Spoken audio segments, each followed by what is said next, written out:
السلام عليكم. لا تنسوا الإعجاب بالفيديو والاشتراك بالقناة تشجيعا لنا لنستمر بالجديد إن شاء الله.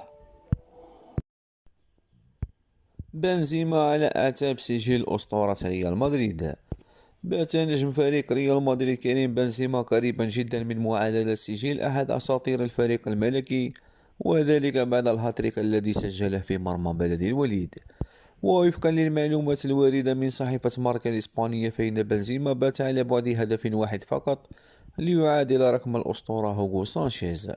وأضاف المصدر أن هوغو سانشيز يعد رابع أفضل هداف في تاريخ الليغا برصيد 234 هدفا، بينما يملك بنزيما 233 هدفا في الدوري الإسباني.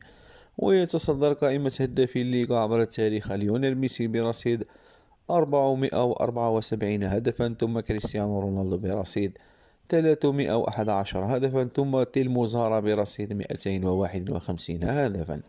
وسيلعب ريال مدريد في الجولة القادمة من الليغا ضد قادش يوم السبت في الجولة 29.